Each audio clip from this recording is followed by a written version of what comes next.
Hola, ¿qué tal? Buenas tardes. Antes que nada, muchas gracias a la Universidad de Celaya por la invitación. Muchas felicidades también por el aniversario. Muchas felicidades por el esfuerzo de los alumnos, a la sociedad de alumnos, a la invitación de la profesora Victoria. Me da mucho gusto compartir con ustedes algunos de los años de trabajo profesional. Voy a hacer unas pequeñas introducciones antes de empezar de entrada con la plática.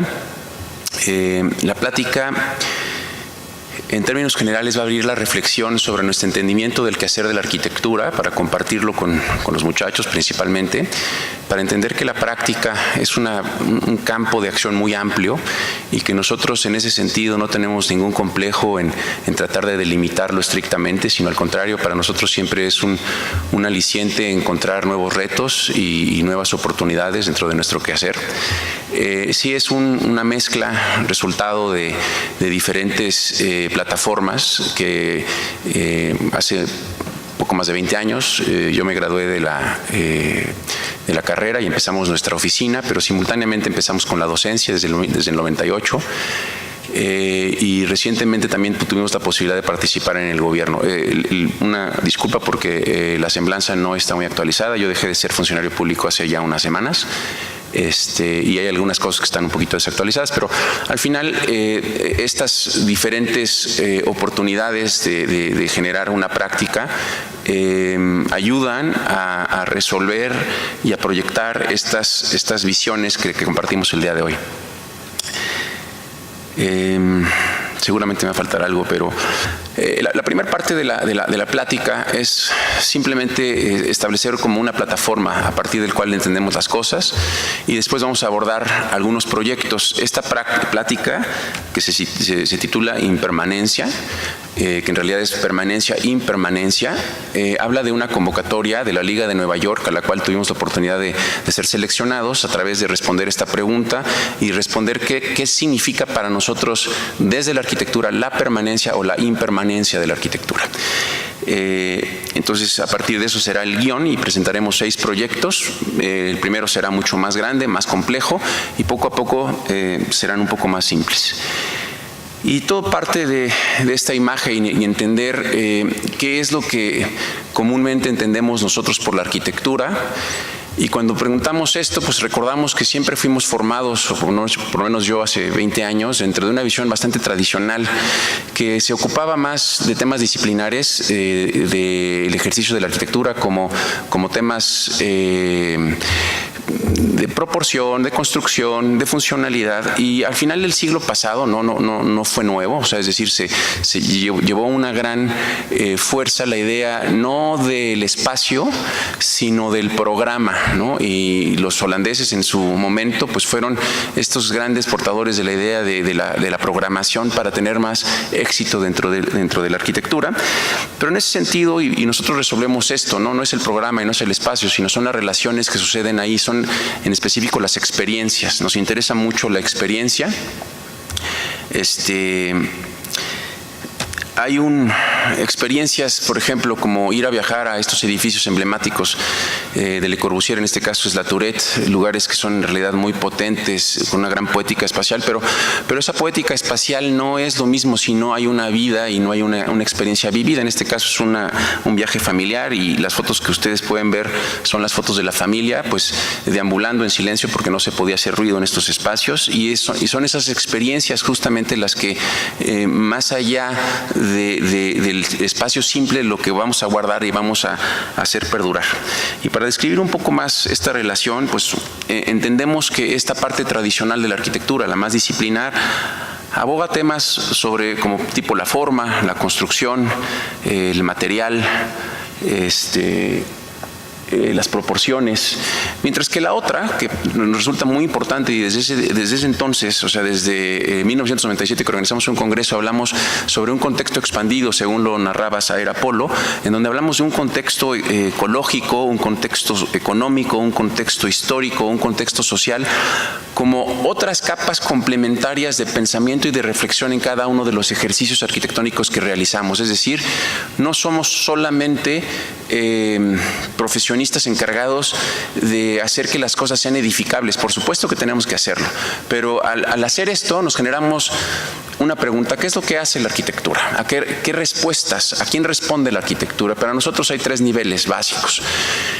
El primero es, responde al usuario. Esa es su respuesta número 1. Es decir, muy posiblemente nos contratan directamente o indirectamente para que resolvamos espacios de arquitectura. Y nosotros tenemos que tener la capacidad técnica y moral de que los edificios estén bien construidos, que no se caigan, que no tengan goteras. Y va a ser nuestro compromiso mínimo que funcionen, que entre la lavadora por la puerta, etcétera, etcétera. Pero cada vez que hacemos ese ejercicio se eleva una segunda pregunta, y es que ese usuario no vive solo, no vive aislado, sino que vive alrededor de otras personas a quienes ese edificio puede tener afectaciones positivas o negativas. En ese sentido, la arquitectura no nada más afecta al usuario, sino afecta a la ciudad o a su entorno directo. Entonces, es otro nivel de preguntas las que tenemos que empezar a preguntarnos. ¿Cómo socialmente funciona ese proyecto? ¿Cómo económicamente funciona ese proyecto? Pero por si eso fuera poco, y después de lo que decía Octavio Paz, que la arquitectura es el testigo insobornable del tiempo, ese edificio no se cae a los 15 años. Ese edificio va a formar parte del constructo cultural que vamos a dejar como generación, y al final del día la arquitectura también abona a un tema de civilización. Es decir, es un compromiso y responsabilidad muy amplio el trabajo que tenemos que hacer los arquitectos, no solo los arquitectos, todos como sociedad, pero al final del día ahí se van a ver en nuestros edificios. Ahora, ya que tenemos todas esas capas y esa gran complejidad de tener que resolver tantas cosas en un proyecto, la parte fundamental para nosotros, además de enunciar que están siempre presentes las capas, es seleccionarlas y priorizarlas, porque no todos los proyectos van a tener las mismas exigencias y los mismos requisitos de cada una de estas capas. Es decir, este filtro conceptual nos va a indicar que algunos proyectos podrán tener un peso más en una capa ecológica, o en una capa formal, o en una capa constructiva, y de aquí empiezo a hacer una serie de imágenes de proyectos nuestros o indirectamente nuestros. Por ejemplo, este es un proyecto de alumnos, una materia de primer semestre que se llama, se ha llamado de muchas maneras, pero es en general la clase de diseño. En este caso, este es un ejercicio para que los alumnos hicieran un pabellón del perdón. Y este es un espacio introvertido para que la persona o el usuario entre y se dé un baño de luz y pueda tener un espacio de reflexión interno. Pero estos ejercicios que al final no tratan de durar en el tiempo, ni tratan de generar aprendizajes que para nosotros son muy importantes y que vamos a ir viendo a lo largo de nuestro trabajo. Hay proyectos de diferentes tipos en donde las capas van a variar. No significa que no tengan todas las capas, significa que las capas pueden tener más intensidad en cada uno de los proyectos. Este es el proyecto de edificio de arquitectura, en donde una de las cosas más importantes era construir el espacio para el encuentro de los estudiantes y de la escuela, que la escuela en realidad no es el edificio, sino son los miembros que conformamos parte de ella.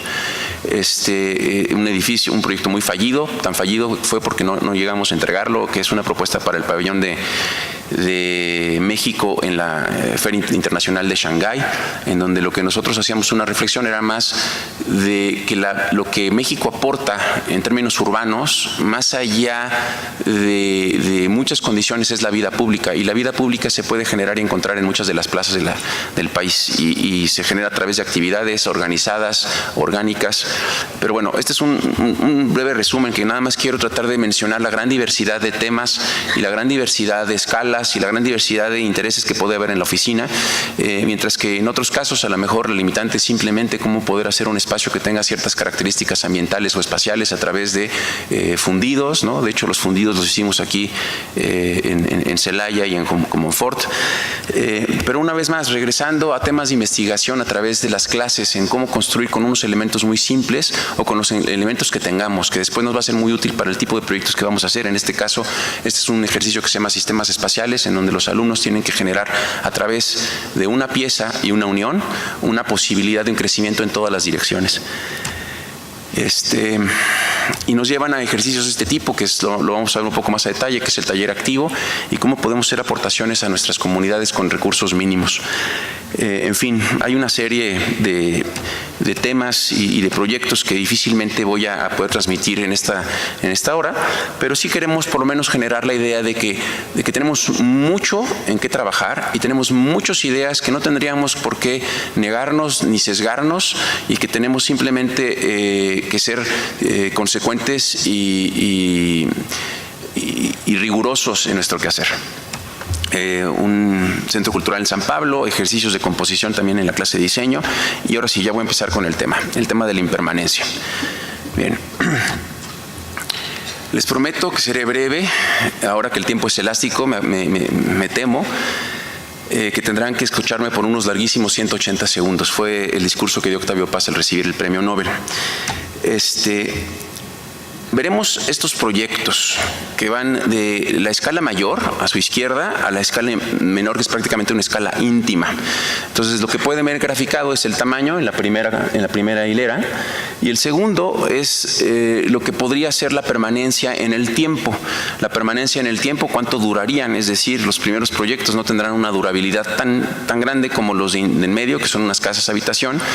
Sin embargo, lo que nos interesa no es la durabilidad física, no es la permanencia física, es la permanencia experiencial. Y lo que nos interesa es que por más modestos, austeros, efímeros físicamente que sean los proyectos, puedan permanecer en el tiempo dentro de la experiencia de sus usuarios. Digo, podemos, para ejemplificar, hablar de espacios que han pasado la historia, aunque ya no existan, en donde han sucedido tragedias, matanzas. No es la manera como nosotros queremos trascender, pero lo que queremos decir es que la experiencia misma tiene quizás mayor oportunidad de trascender que el espacio físico. Empiezo con este proyecto. Este proyecto se llama Taller Activo. Es un proyecto que surge dentro de la academia, y es un proyecto, y es importante también decirlo, una aclaración: el proyecto que presento no es un proyecto personal, es decir, el trabajo de esta exposición pues no nada más son los miembros de mi oficina, G3 Arquitectos, sino de un montón de personas, estudiantes, consejeros, asesores, donantes que han participado en estos proyectos. Pero bueno, en un contexto donde la ciudad crece de esta manera, y posiblemente las únicas personas que se benefician son las personas que construyen las casas, o las personas que dieron los permisos para que se construyeran las casas, en un contexto en donde muy seguido las obras de gobierno se constituyen como obras de infraestructura que benefician a las personas que tenemos la fortuna de tener coche, que no pasamos del 37% en la media nacional.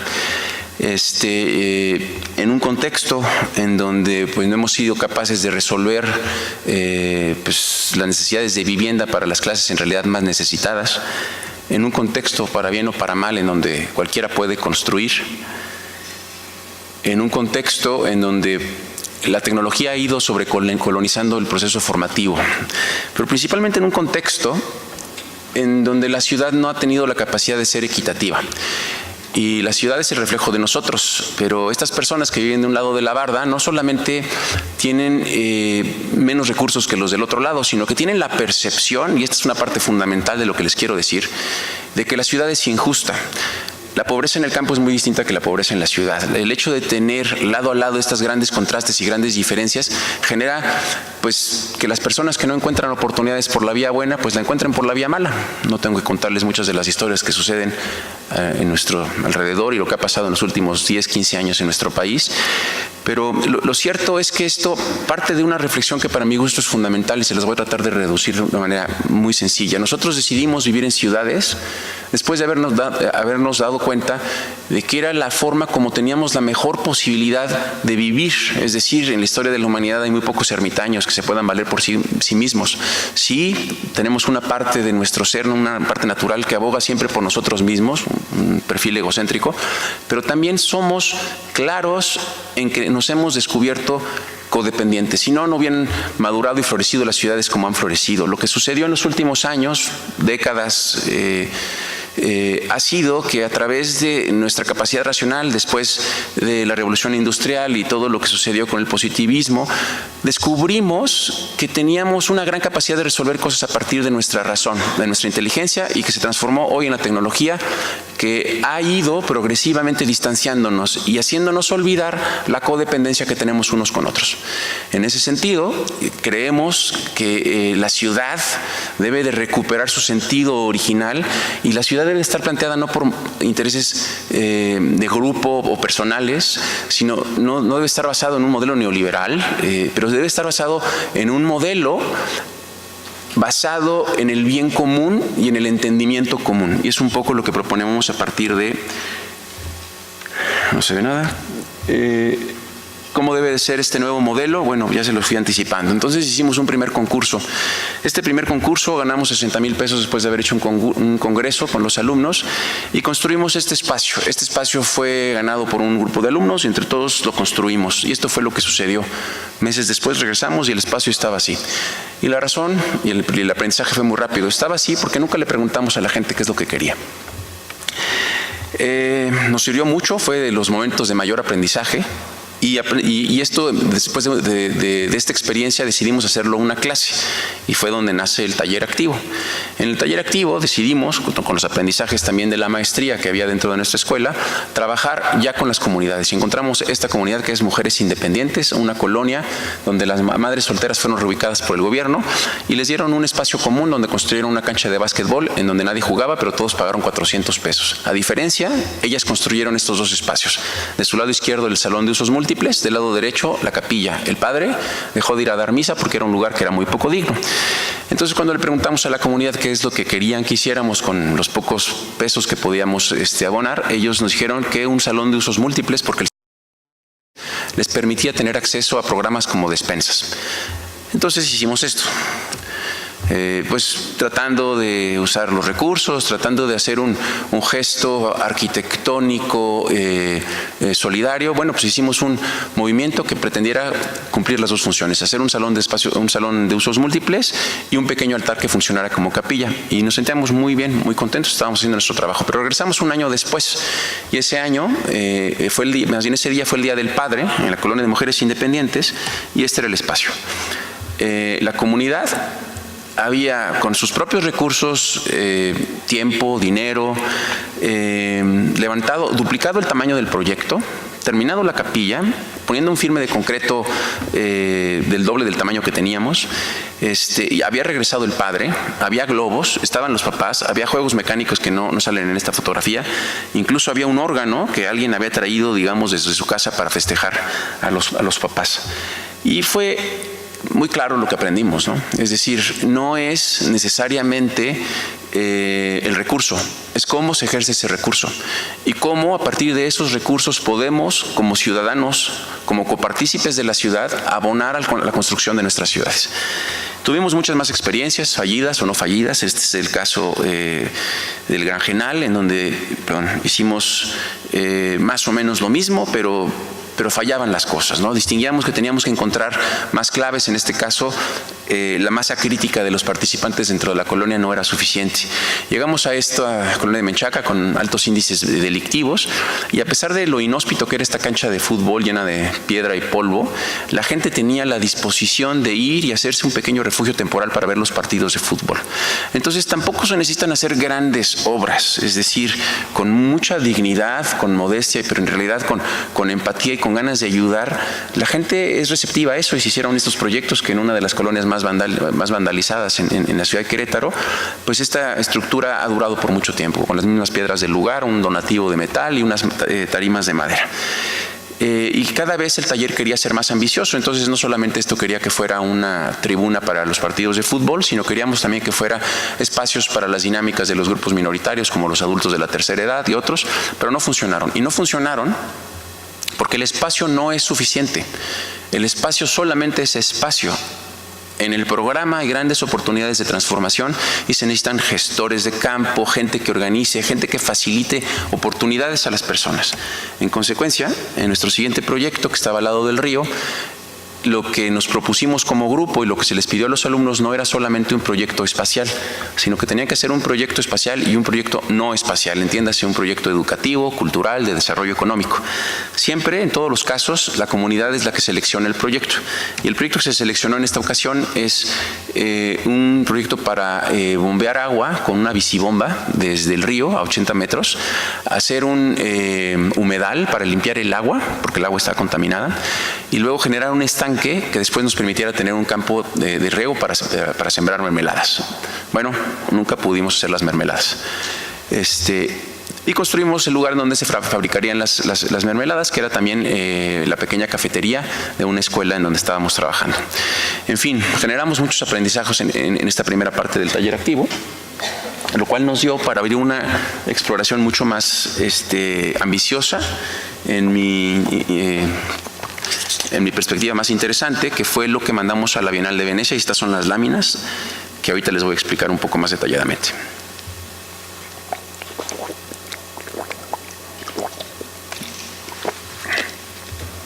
Varios elementos son importantes para el éxito de los proyectos, pero el más relevante para que los proyectos sean exitosos es la participación activa de las comunidades. Entonces nos dimos a la tarea, primero, de mapear las áreas en el círculo izquierdo más marginadas de la ciudad de Querétaro, y encontramos que en la delegación del norte, Epigmenio González, había muchas de estas zonas. Dentro de esta delegación hicimos un mapa de participación a través de un instrumento telefónico junto con la profesora Estefanía Bionti, donde se le preguntaban a las personas: ¿ustedes son un grupo que se reúnen? Sí. ¿Cuántas personas lo conforman? Bien. ¿Cada cuándo se reúnen? ¿Qué obras han hecho? Y así empezamos a medir, y nos dio suficiente para encontrar un lugar de muy alta participación, que es el tercer círculo, en donde las personas se reunían, se siguen reuniendo 2 o 3 veces por semana, arriba de 200 personas, para fines exclusivamente comunitarios, como oraciones, talleres, también despensas. Y a partir de eso y mapeamos de dónde venían todas esas personas y generamos el círculo de la derecha, que es el territorio, porque este proyecto ya no estamos hablando de intervenciones, sino de intervenciones individuales, sino de intervenciones estructuradas dentro de un territorio que le llamamos nuestro territorio social. Esta es la metodología. En la figura A identificamos en dónde hay más participación. En la figura B empoderamos a esa comunidad. En la figura C, pues el resultante es muy simple. La participación en esa comunidad crece, pero lo sorprendente es que no solamente crece en esa comunidad, sino que crece en las comunidades aledañas. Entonces seguimos activando y empoderando a las comunidades aledañas, de tal manera que la participación y el tejido social empieza a crecer, con el aspiracional de que en algún momento no solamente los proyectos entre comunidades fueran complementarios, sino que las propias comunidades pudieran hacer proyectos de mayor escala entre comunidades. Esta fue la historia más o menos del proyecto. El primer espacio que les enseñé es el espacio 1, que es la comunidad La Esperanza. Y luego hicimos las siguientes, el 2, el 3, el 4, que ahora les muestro para que se den cuenta más o menos. Este fue el 1, que es el primer proyecto. Este es el proyecto 2, un proyecto también fallido. También obviamente generamos aprendizajes. El proyecto 3, otra vez un proyecto muy exitoso. Y luego proyectos que queríamos hacer entre las diversas comunidades, ¿no? Como una calle que era el único, y sigue siendo el único espacio público dentro de esa zona que era de origen irregular y en consecuencia no tiene equipamiento. Pero bueno, les cuento un poco la historia. Esta es la comunidad que encontramos. Está ubicada en esta posición del mapa. El gobierno nos dio este terreno para intervenir y la idea era seguir haciendo intervenciones dentro de ese mismo territorio con el resto de las comunidades adosadas para poder configurar este territorio social. Hicimos proyectos con alumnos, construimos bloques de tierra. Aquí también recibimos alumnos de la Universidad de Cambridge que nos ayudaron, obviamente de la comunidad participando, utilizando productos prácticamente reciclados o lo que teníamos para poder construir. En este caso son manquetas rotas, cilindros de prueba de compactación y de tensión de Cemex, bloques donados, metal donado, madera donada. Y bueno, tuvimos la oportunidad de hacer este proyecto. Incluso en este proyecto va a ser la primera ocasión donde ya se pone realmente en marcha un proyecto productivo. Tuvimos oportunidad incluso de ganar un premio Cemex con este proyecto muy modesto. Se los describo. Del lado izquierdo tienen el salón de usos múltiples, cerrado, como un salón de clases. La explanada es lo más importante y siempre tiene que estar abierta para que cualquier persona pueda tener un espacio sombreado. la única condición que le dimos a los vecinos es que no podía estar cercado el predio, ¿no? Entonces sí ha sido difícil porque lo han robado, pero bueno, el proyecto ha tenido éxito. En la parte del fondo ven el centro de acopio. Esta comunidad estaba acostumbrada a revender sus residuos, pero en este caso se volvieron ellos los propios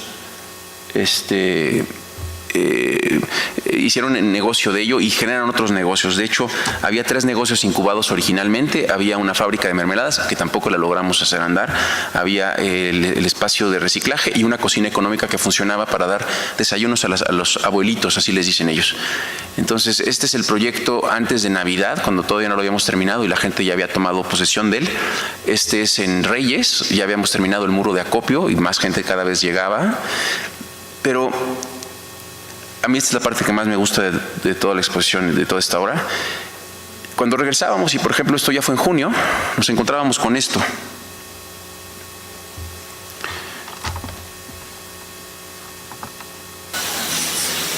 Y esto no es una mañana de ejercicio. Es un curso de verano que organizaban las mamás y los niños grandes. Es un curso que dura más de 15 días, con actividades toda la mañana, que ellos mismos son capaces de autogestionar. Obviamente estas personas no tienen para pagar un curso de verano, pero es impresionante la capacidad que tienen para organizarse por el fin común. Para nosotros son imágenes que no tienen comparación. Y esto es lo que nosotros decimos que nosotros hicimos, pues ahora sí que la tienda y ellos hacen el circo, ¿no? No es nada comparativamente el tiempo que nosotros pudimos haber metido, los recursos que pudimos haber conseguido, porque así como ese, pues si regresábamos ya había más cosas, ¿no? Este es un miércoles en donde gestionaron un programa para bajar de peso con profesores, instructores profesionales, con equipo profesional, y no tenemos nada que ver en eso. O sea, todo esto es la capacidad de la comunidad de autogestionar sus propias oportunidades. Cuando alguien gestiona estas oportunidades, ya dejas de ver el otro lado de la barda, dejas de tener una percepción distinta de la ciudad, porque ahora está en ti y en tu capacidad empática de organizarte con los otros vecinos, de construir oportunidades que te permitan tener una mejor calidad de vida. Para terminar esto, bueno, la reflexión es muy simple. ¿Cómo queremos construir una ciudad a partir de proyectos de 350 millones de pesos para 360,000 personas que tenemos coche? 875 proyectos para 350,000 personas que no tienen oportunidades. Bien, este es el proyecto más largo, voy a empezar ahora con proyectos un poco más cortos, pero van a ser muy distintos. Entonces también lo que quiero tratar de traducir es cómo nuestro quehacer es muy amplio y depende de nosotros la actitud y el rigor con que lo hagamos, pues la forma como podamos resolver a las personas que nos necesitan. Entonces, Kinder Álamos, cuando vemos esta imagen y pregunta qué es lo que ven, pues todos resolvemos, esto es una caja. Así como cuando le preguntamos a las maestras del kinder que dibujaran una casa, y esto fue lo que dibujaron. Esta pregunta nos va a poner en crisis una autora que se llama Antoinette Portis, que ahorita les voy a enseñar, pero no está de más ver que esta es una imagen de principio del siglo pasado de cómo era la educación, y esta es una imagen del final del siglo de cómo es la educación, ¿no? El modelo de educación en México y en general en muchas partes del mundo no cambió mucho, y siempre consistió en este modelo que decimos el modelo autoritario, en donde el profesor, en un formato similar a como estoy yo ahora, les dice a los alumnos qué es lo que deben de saber y cuándo lo deben de saber, ¿no? Y Antoinette Portis dice, esto no es una caja. ¿Qué haces metido en una caja? El niño dice, no, esto no es una caja. ¿Pero por qué te estás vistiendo por qué te estás poniendo una caja? Es que no es una caja. Entonces, lo que quiero decir es que en estos primeros 5 años, nuestros primeros 5 años de vida, después de nuestras casas, el lugar en donde se desarrolla más nuestro proceso formativo en el sentido amplio, intelectual, físico, emocional, es en el kinder.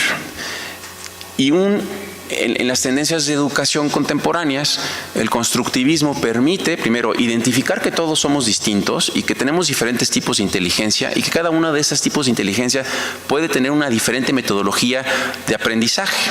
Entonces, justo el unificar el sistema y decirle a todas las personas cómo deben de saber las cosas, puede funcionar en algunos, pero no en todos. Ese proceso, que es un proceso constructivista, es lo que nosotros intentamos arropar, no desarrollar, porque al final del día no es un tema del edificio, sino a través del edificio poder cobijar para que funcionalmente, simbólicamente, los niños tengan una libertad de ir construyendo su propia visión y su propio universo. Esta imagen, que no es extraña para ustedes, es el contexto más o menos de Querétaro, el contexto físico. Les explico ya un poco el proyecto. Este es el predio. Este es el Colegio Álamos, esta es la zona donde se construiría el kinder, no sé si se vea muy bien, pero este es el proyecto. Y el proyecto tenía algunas características y condiciones. Lo primero es que tuviera, que nos pedían que estuviera completamente aislado, que no pudiera nadie ver a los niños, razón por la cual pues hay un muro perimetral que prácticamente es una muralla. Y después están todas las aulas, que para el proceso constructivista no son aulas con una formación específica, sino tienen muchas formaciones y además tienen espacios complementarios de formación como el patio. Cada aula tiene su propio patio y cada aula tiene su propio baño. No entro mucho a detalle de todo eso.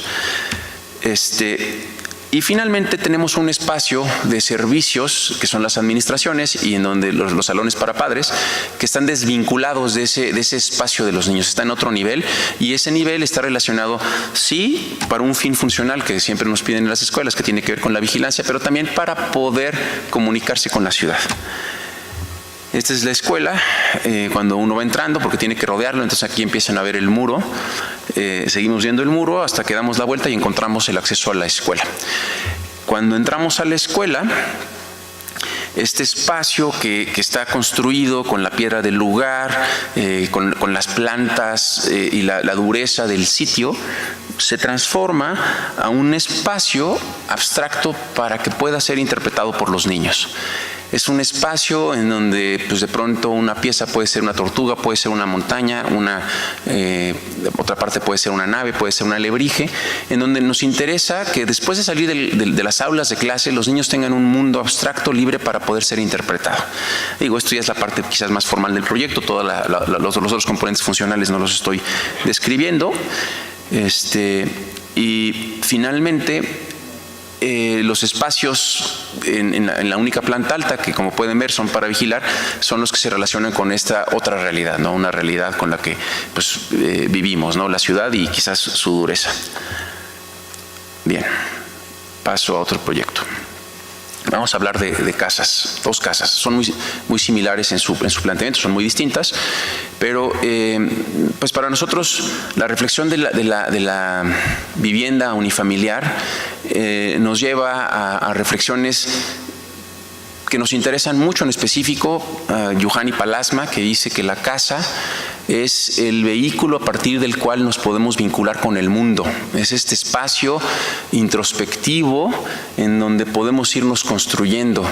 En el libro de la Buena Vida, Iñaki Ábalos describe la casa de los tres patios de Mies van der Rohe, en donde dice que también se ven vislumbradas las ideas de Nietzsche, en donde es una casa que está aislada para que el ser público del estrés y del ajetreo del tráfico y de la vida pública se aísla en su morada para tener un espacio en contacto con la naturaleza, en donde pueda ver la naturaleza y a su vez irse construyendo a sí mismo.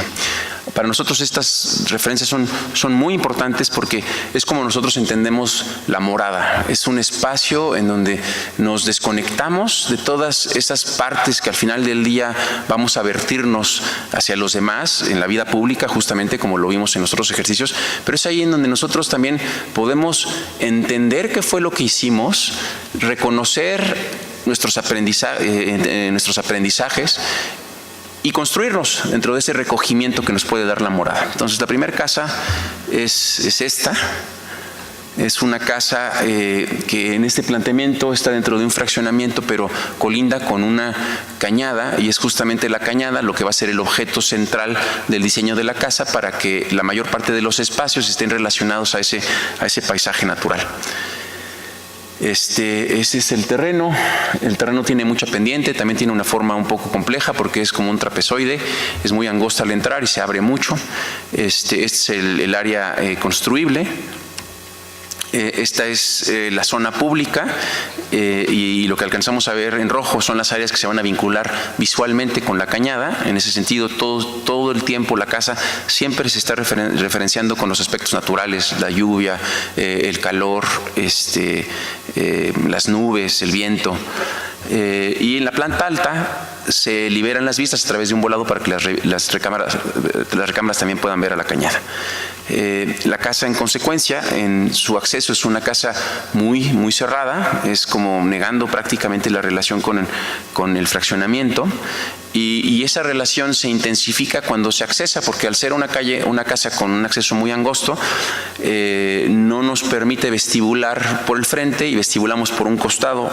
Entonces la escala al accesar se acentúa, es mucho más brusca, hay más altura, hay menos distancia de relación, hasta que se llega al ingreso de la casa, que es una casa, obviamente, de una puerta mucho más baja, con una textura más cálida, y al entrar al umbral, pues no, ya la casa deja de ser agresiva y se vuelve siempre muy amable en contacto con la naturaleza. Siempre hay un tema de materialidad y de luz, y de todos lados, pues poder mantener siempre estas vistas constantes con la naturaleza.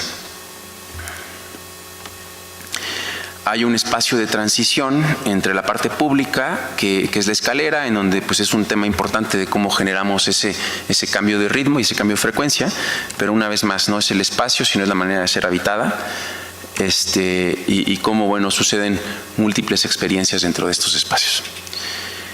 La segunda casa es similar en su intención, pero es muy distinta porque está dentro de un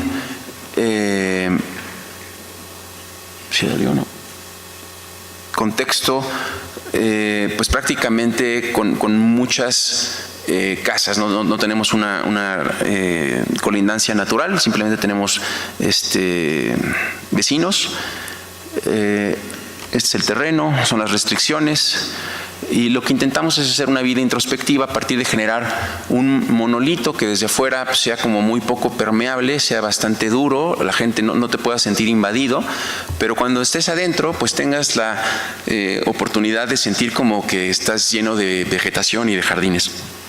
Entonces construimos una frontera vegetal y la casa empieza, las partes públicas empiezan a relacionarse siempre a patios. En la planta alta, sucede lo mismo y siempre hay patios, aunque en este caso hay un elemento arquitectónico que negocia la vista con los vecinos para que no te puedan ver en planta alta. Estos son algunos de los esquemas iniciales de la casa. La idea era este monolito que tuviera sus penetraciones de patios, pero que al entrar pues fuera mucho más transparente. Esta es la casa terminada.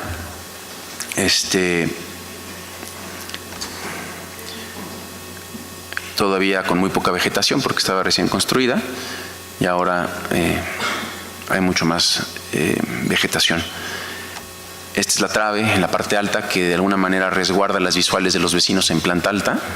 Estos son los interiores, en donde también otra vez ya empezamos a ver cómo los patios empiezan a hacer siempre presencia dentro de los espacios principalmente públicos. Esta también es la transición de la escalera a un cambio de frecuencia a la vida más íntima. Y esta es la vista superior de estos patios que siempre están en constancia con lo verde, pero también protegidos de las vistas de los vecinos.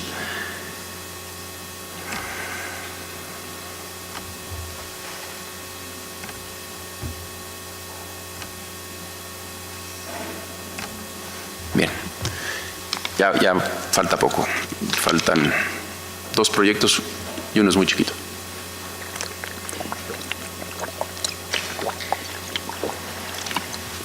Bueno, el ECO era uno de los proyectos que tenía menos duración, porque en realidad era una instalación, es un concurso por invitación para hacer una intervención en el Museo del Eco de Matías Geritz. La convocatoria lo que sugería o esperaba era que a través de esta intervención se pudiera hacer memoria al legado de Matías Geritz, y que es una gran aportación en la historia de nuestra arquitectura. El hombre del siglo XX se siente sobrellevado por demasiado funcionalismo, por tanta lógica y por tanta utilidad de la vida de la arquitectura moderna. En 1955, Matthias Geritz termina el Museo del Eco, que un año más tarde se vuelve en el manifiesto de la arquitectura emocional, que consiste en entender que la arquitectura no es solamente un marco para que sucedan cosas, no es un marco para el arte, sino que es parte de la manifestación artística en sí mismo, es parte de la obra total, como él le llamaba. En consecuencia, pues bueno, este espacio generaba este tipo de dinámicas en donde pues está la serpiente, la escultura, está la arquitectura y está un ensayo, una obra de danza. Y esta siempre fue el interés de ir disminuyendo el contenido funcional positivista con el que cargaba la arquitectura y dotarlo de otro contenido que es la emoción, ¿no? Y a nosotros nos interesa mucho todo este tema de la experiencia, todo este tema de esta emoción es parte muy importante de nuestros intereses. Y cuando nosotros llegamos, el área de intervención, que se alcanza a ver muy poco, era el patio, y en el patio lo único que quedaba, porque ya no estaba la serpiente, es esta columna.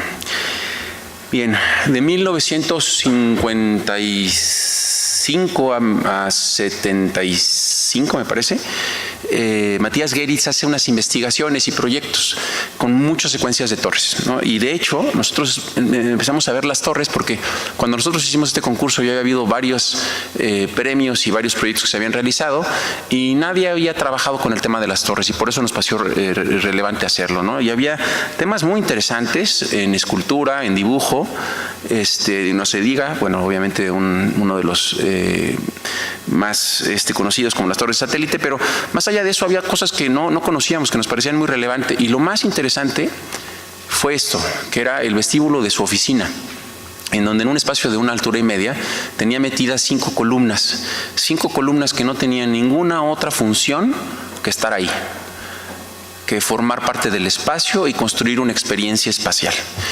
Bueno, para lo cual entonces decidimos pues hacerle algunas hermanitas a la columna y nos empezamos a poner algunos esquemas. Finalmente decidimos tener este esquema y la idea es que estas columnas pues fueran parte de la arquitectura, de la escultura y de la experiencia, de tal manera que si teníamos que hacer, por ejemplo, una danza, pues entonces las columnas se volvían actores o se volvían participantes dentro de la forma como tenía que ser concebida. De hecho, ningún participante podría ver la obra de la misma manera porque pues algunas personas verían unas partes, otras, ¿no? Y si teníamos que hacer un audiovisual, bueno, pues el audiovisual tendría que tener 3 proyectores porque en realidad el espacio configuraba las relaciones con que se iban a generar esas experiencias. O obras de teatro, ¿no? Vistas desde el interior hacia el patio. Y bueno, ya que decidimos que en realidad esta acción iba a entorpecer la funcionalidad de las acciones, iba a enriquecer la experiencia, el reto ahora era construirla con un presupuesto de 100,000 pesos sin la posibilidad de hacer cimientos, porque este es un proyecto que tenía que realizarse en 3 meses. Bueno, solamente iba a estar 3 meses. Entonces nos dimos a hacer prototipos. En los prototipos fuimos, bueno, se nos cayeron varias veces. En realidad el principio es muy simple, es un dado de concreto con unos tensores tensando casetones de poliuretano. Pero pues ahí el tema venía, ok, no nada más que no se caiga, sino teníamos que someterlo a pruebas de viento y logramos que la columna pudiera aguantar hasta 36 kilómetros por hora. Es decir, conforme al análisis de vientos que hicimos en el sitio, la íbamos a lograr, ¿no? Ahora, ya habíamos resuelto la parte constructiva. Una vez más, les he hablado de las múltiples capas en las que tenemos que pensar. Evidentemente siempre está la construcción, a veces se revela más que en otra. Este video, que se los pondré brevemente, bueno, un poco describe cómo se construye, la escala que tiene la pieza, pero todavía venía, creo yo, la parte más interesante de este proyecto. Y este proyecto, que si bien les enseño estas imágenes, ¿no? Un poco qué es lo que sucede, cómo empieza a verse, tomamos la decisión de que la columna original y las columnas nuevas todas iban a homologar visualmente y las íbamos a forrar con tela de yute y las íbamos a enyesar.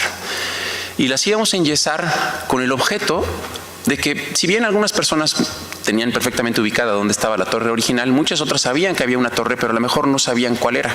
Y tenían que dedicar el tiempo de su visita a recordar el espacio.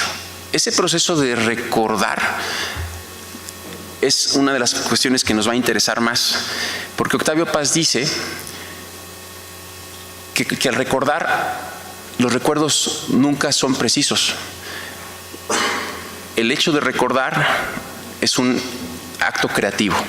Entonces, estas columnas, estas son algunas de las maquetas que hicimos en bronce, también siguiendo el legado de Matías Geritz. Este bronce no está brillado, en consecuencia cuando se metieron a robar a la oficina no se la robaron, pero la que parecía de oro sí se la robaron. Y como digo, cada vez que la memoria intenta recordar algo, lo reinventa. La réplica nunca es precisa. Por fortuna, la memoria es creativa. Esta posibilidad de darle a los usuarios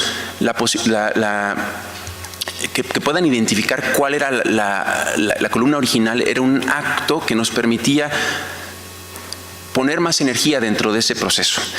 Entonces, como las columnas nuevas se iban a mover con el aire, iban a evidenciar cuáles eran los alienígenas o las réplicas.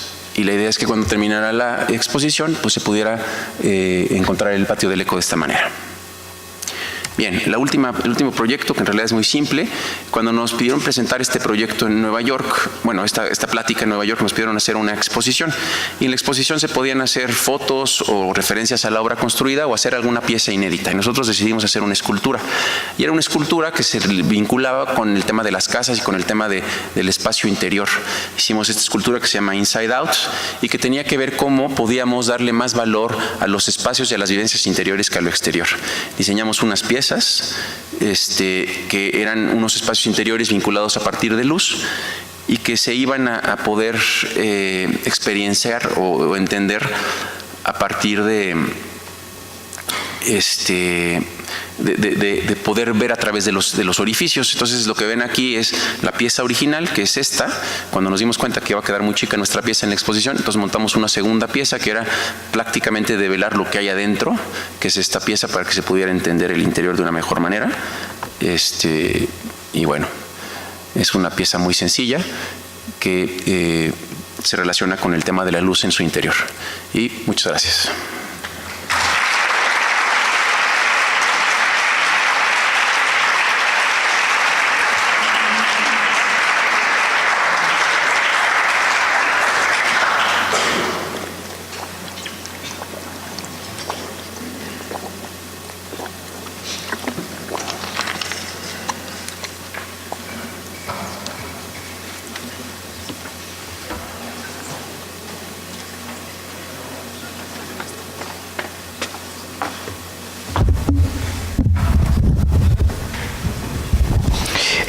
¿Alguien tiene alguna pregunta acerca de la exposición?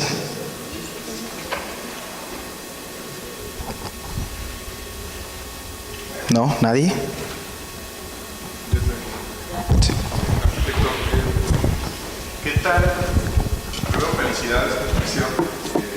Felicidades por el trabajo y habla de mucho trabajo en equipo detrás de la presentación.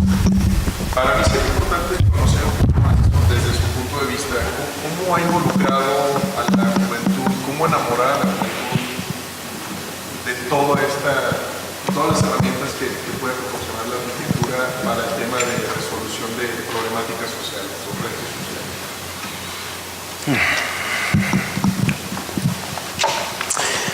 Híjole. Yo dejé la academia hace 3 años. Una de las principales razones es porque descubrí que la mayor parte de los estudiantes no quieren aprender. ¿No? Hay 2 respuestas. La primera tiene que ver con la formación de la arquitectura, que yo creo que cada quien es responsable de ella. Y la otra tiene que ver con el compromiso cívico y ciudadano que tenemos, ¿no? O sea, eso no tendría, o sea, los profesores no tendríamos que estar acarreando a los alumnos, ¿no? Por supuesto que para mí si decido dar clases es porque yo quiero ganar lo mismo o más que ganan los alumnos, como a través de la reflexión en conjunto con los alumnos. Pero si esa parte no se echa a andar de un lado, pues entonces la ganancia es muy poca. Entonces hay otros lados en donde podemos encontrar también estímulos de reflexión y de pensamiento. Pero eso es una cosa, eso es un tema. Digo, yo fui director de carrera. Al ser director de carrera, parte de mi trabajo era justamente darle asistencia a todos los alumnos, tratar de resolverles sus problemas. Y bueno, lo hice, ¿no? O sea, no es que no lo pueda hacer ni nada, simplemente que también creo que tenemos que entender cada quien son nuestras propias responsabilidades. Lo que sí es que todos tenemos que vivir en esta ciudad. Todos tenemos el reto de entender que no estamos solos, y no estamos solos porque decidimos no estar solos, y que hay un tema en donde no podemos sentirnos aislados, y que en consecuencia, si lo hacemos, yo creo que es la principal falla de nuestras ciudades. Entonces, en ese sentido, yo creo que no a los alumnos de arquitectura, sino a cualquier persona, pues la reflexión es muy simple. Si no hacemos nada, las cosas no van a mejorar, van a empeorar. En los últimos 3 años estuve trabajando en temas de movilidad y la verdad es que este legado positivista del confort pues nos ha llevado a creer que hay cosas que no deben de cambiar porque estamos bien, pero lo real es que no estamos bien todos, algunos estamos bien. Y cuando empezamos a sentir un poquito de desconfort es cuando empezamos a reaccionar. Entonces, cuando de pronto las ciudades empiezan a tener mucho tráfico, evidentemente porque no habían calculado el parque vehicular que tienen ahora, entonces ahora pues hay un mal gobierno, hay un mal diseño, pero hemos olvidado pues que es prácticamente la herencia de lo que nos legó todo esto que dije hace rato, que tenemos ahora una vida en coche que ocupa pues 10 veces más espacio que un peatón o que unas bicicletas, y que si no estamos dispuestos a dejar parte de nuestro confort progresivamente, no solamente vamos a estar peor, vamos a estar mucho peor. Entonces, la idea de cambiar primero tiene que ver con entender, no solamente, digo, a la mayor parte de las personas, los argumentos técnicos, ecológicos, sociales, no lo van a poder vislumbrar de manera clara, directa. Lo van a poder empezar a vincularse en medida que empiezan a resolver temas personales. Los esfuerzos que se hicieron en la Secretaría fueron múltiples y trataban de generar esos canales. No les quiero echar mucho rollo, pero cuando no es... O sea, este es un proceso en donde se tienen que generar canales para ver quién escucha y qué escucha. En el momento que uno identifica que no solamente mejoró algo para mí, sino que al hacerlo estoy ayudando a los demás, empiezo a estar más receptivo a acciones que puedan generar yo o como miembros de un grupo para mejorar las cosas. Digo, estoy siendo un poquito abstracto, a lo mejor si quieres puedo profundizar más, pero yo siento que dentro de nuestro trabajo es entender que no todos tenemos la misma formación, no todos hemos tenido el mismo tiempo para reflexionar en temas, y que también pues la gente pues ni modo, o sea, no tienen que ser como nosotros, y tenemos que encontrar canales para poder pues transferir ideas que les sean útiles a ellos y que en consecuencia les permitan dar un cambio. Los cambios, por ejemplo, yo sé que aquí en Celaya lo están haciendo, me parece y lo aplaudo, ¿no? Todo el tema de las ciclovías, nosotros lo hicimos también en Querétaro, es un tema difícil políticamente. Pero si no hay fricción, no hay cambio. O sea, el estado de confort no genera cambio. Tiene que haber maneras de poner en crisis el estatus de conformidad y de comodidad para poder generar un cambio. Eso sí, creo que la fricción tiene que ser estratégica, porque si tú pones demasiado en fricción puedes colapsar, y ahí es donde creo que las decisiones finas dentro del diseño de la vía o del diseño de las estrategias es donde pueden ser exitosas. Creo que se tiene que construir crisis, pero tienen que ser suficientes para reaccionar y no para detener y colapsar. Gracias.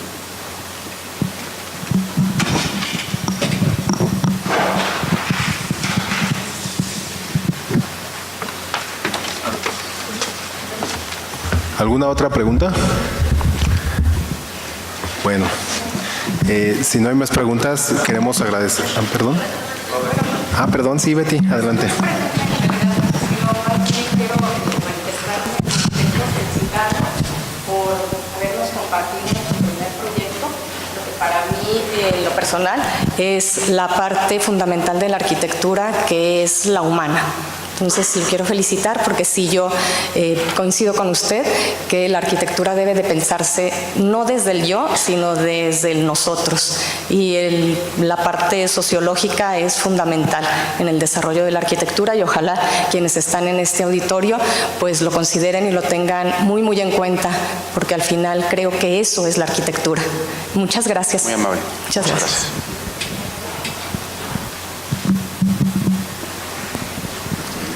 ¿Alguien más?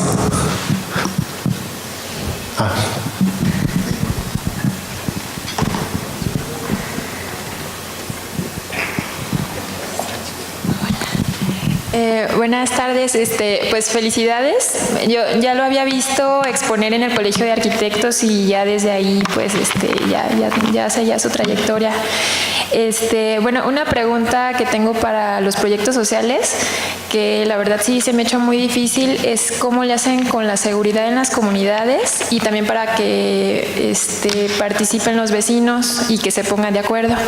¿A qué te refieres con la seguridad? Por ejemplo, si quieres hacer un proyecto en una comunidad, pues no tan fácil te quedas en una comunidad a dormir. O llevas a tus alumnos o a las personas que van a participar. Porque si de por sí aquí en la ciudad no puedes dejar, no sé, cosas de maquinaria o herramientas, en una comunidad pues es más difícil. Sí, claro. En los años que hicimos, no sé, como 8 años menos trabajos en comunidad, nunca tuvimos ningún problema de seguridad. Y trabajamos en colonias que podrían no ser sencillas. Siempre es muy importante, más como profesor o como director, pues no exponer a tus alumnos. Y eso es una preocupación legítima, real y es válida, ¿no? Yo creo que siempre empieza con una avanzada en el contactar a los líderes comunitarios, y ellos te van a dar mucha más orientación. Ellos te van a decir, no hay problema, o no vengan en estas horas, o si vienen háblenme. O sea, siempre hay que trabajar. O sea, lo que nosotros aportamos en esos proyectos es un conocimiento panorámico global que puede, dentro del proceso de participación, yo no creo que la participación es un tema de automedicación, es un tema en donde las diferentes visiones pueden complementar un bien común, y nosotros lo que complementamos es una visión, pues sí, conocemos casos de éxito en otras ciudades, en otros países, y eso puede servir para la reflexión. No significa que les digamos que tienen que hacer eso, pero nosotros nunca vamos a saber tanto del territorio como lo saben ellos. Entonces ese conocimiento local te lo tienen que dar ellos, es decir, no te lo tienen, te lo pueden dar ellos en medida en que estén con la disposición de trabajar en conjunto. Entonces, a partir de eso, pues es más fácil, ¿no? Porque ya sabes cuándo ir, cómo ir, obviamente hay recomendaciones que hay que darle a los alumnos, y eso es al principio. Cuando empiezas a trabajar con la comunidad, pues y ellos reconocen, no necesariamente fácilmente o al principio, que no tienes ningún interés más que ir a ayudar. Entonces ellos participan, ellos te cuidan, te protegen, te dan de comer, ¿no? Entonces todos los proyectos que nosotros hacíamos se hacían solamente si la comunidad estaba de acuerdo, y bajo la única condición es que ellos tenían que participar. Entonces tenían que participar como pudieran, construyendo, y casi en estas comunidades las personas que normalmente participan más son las mujeres, y las mujeres pues no necesariamente están capacitadas para construir, no se les limita y pueden trabajar, y normalmente parte de los diseños siempre implica que haya partes que puedan ser construidos por la gente, procesos muy simples si quieren acarrear piedras, pero eso les permite vincularse. Pero lo que siempre pasa es que las señoras te dan de comer, y te dan de comer muchísimo y muy rico. Entonces, a lo que voy es que sí, el tema de seguridad es un tema que desarrollas a través de ir construyendo la relación y a través de ir entendiendo el sitio.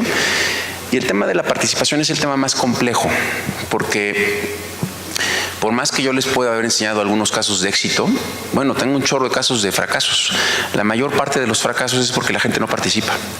Y también la pregunta es, ¿por qué la gente no participa? Pero es muy sencillo. ¿Cuántas veces las han invitado a dar su opinión, a decir que creen, que piensan, y nunca pasa nada, ¿no? Y nunca pasa nada porque muchas veces hay intereses políticos, económicos. Entonces la gente también está muy cansada y la gente no participa, o más bien empieza a participar cuando reconoce y se da cuenta que su pequeña acción genera un cambio.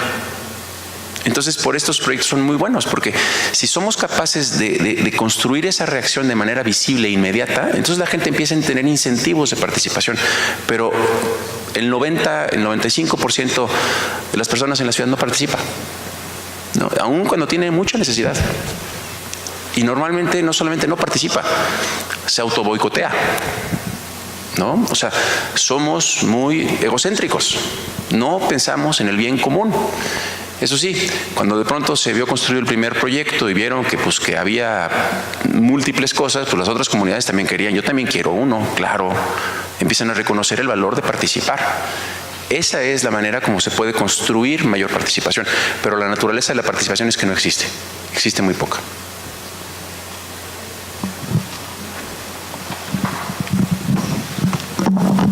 ¿Alguna otra participación? Sí, adelante, Vicky. Me gustaría si se pudiera que nos compartieras como un poquito del proceso constructivo que llevaste en la casa del campanario, ya que bueno, no es como un sistema constructivo pues a lo mejor que estamos habituados a hacer, y creo que pues me parece muy interesante. Sí, esa casa está construida principalmente con una estructura de concreto, pero lo que nos gusta mucho de esa casa es que, bueno, tenía un interés de vincularse con la cañada, con una fachada norte, lo cual lo volvió un proyecto difícil, frío, y por eso todos los muros son muros anchos, son muros de 30 centímetros. Y una de las decisiones importantes fue que el material fuera tierra compactada, que habíamos aprendido a hacer en las comunidades. Es decir, yo por eso creo que no hay, o sea, no, para mí no hay ni encasillamientos. El arquitecto solamente tiene que hacer este tipo de proyectos. O sea, hay un enriquecimiento que es parte de nuestro constructo intelectual, cultural, que nos sirve para ir ayudando a los clientes o a los problemas en cada uno de los casos. En realidad los espacios públicos se trabajan de una manera muy distinta que los espacios privados, pero hay mucho aprendizaje común. Entonces, en esa casa es bloque de tierra compactada. El bloque sirvió para hacer los muros, a pesar de que tienen columnas de concreto ahogadas, por los volados que queríamos tener para librar las vistas. Y también se utilizó para el plafón con bovederos locales, que pues son buenísimos, ¿no? Pero, ¿qué otra cosa del sistema constructivo? Sí, también no son muros de concreto, son muros de tabique con recubrimiento de concreto. Son recubrimientos de 7 centímetros de cada lado, también para hacer muros de 30 y tantos. El caso es que eso nos permite que la siembra sea más fácil, más económica, y que tengamos también unas capas de aislamiento térmico, porque tenemos el concreto, luego tenemos el ladrillo y luego tenemos el concreto. Sí descubrimos unas fallas porque no habíamos identificado. Simbramos con paneles de 1.22 y 2x2.44 de manera horizontal, y cuando tuvimos juntas frías vimos después que por ahí se metía el agua adentro del muro. Entonces, bueno, también de cada una de esas cosas pues aprendemos.